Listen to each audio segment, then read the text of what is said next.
Laikā, kad visās Latvijas skolās tuvojas mācību gada nobeigums, arī Madonas novada Mētrienes pamatskolas 9. klases topošie absolventi tika sveikti pēdējā zvanā. Mētrienes pamatskolā no visām novada skolām ir vismazākais skolēnu skaits. Tajā pamatskolas zinības apgūst vien 49 bērni. Valstī šo skolu uzturēt šobrīd ir ekonomiski neizdevīgi, taču mētrienieši cer, ka skolu tomēr izdosies saglabāt. Mēs esam optimistiski noskaņoti, jo mēs joprojām vēl strādājam un jāsamierinās ar to, ka mēs pirms 10 gadiem bijām 160 skolēnu, un tagad esam tikai 49, toties mūs iespaido tas, un labvēlīgi nākotni mēs redzam, jo mums ir pirmskolas grupa, kurā ir 13 bērni, un ceram, ka šis skaits arī palielināsies. Bez skolas nav iedomājama Mētrienes pagasta dzīve. 9. klasi Mētrienā šogad absolvēs 6 puiši, kas priecājas par skolā pavadīto laiku un atzīst, ka mācoties tik mazā skolā var just skolotāju individuālu pieeju katram skolēnam. Mētrienes skolā mācoties ir daudz labāk iemācīties nekā kaut kādā pilsētas skolā, jo pilsētas skolas ir tomēr lielākas un grūtāk ir mācīties.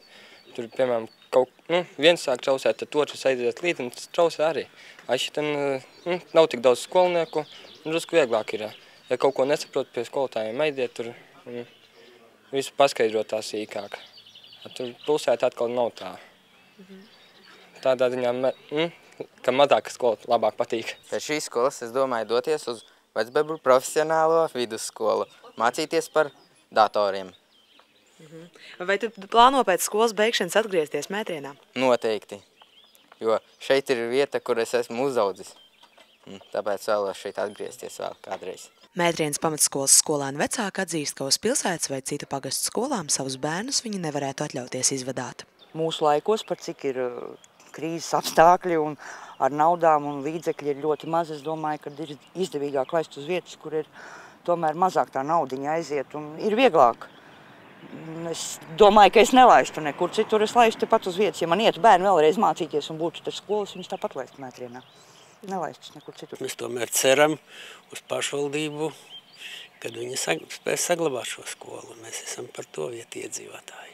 Jau tā ir iedzīvotāju skaits Mētrienā krietni vien samazinājies sakrā ar to, ka lauksniecība sašaurinājusies, ir lauksniecības produkcija, kādu laiku Latvija it kā nebija vajadzīga.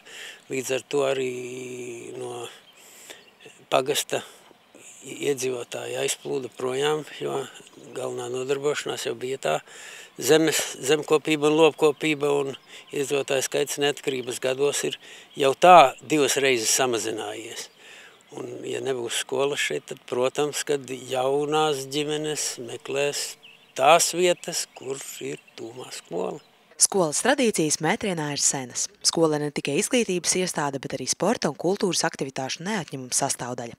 Pirms pāris gadiem mētrienieši no skolas būvbedrē atrast akmens izveidojuši piemiņas vietu, kur dodas sev nozīmīgos brīžos. Pēdējā zvana svētkos Mētrienes pamatskolas skolēni pie akmens nolika ziedus, ar cerību, ka savā skolā varēs mācīties arī turpmāk.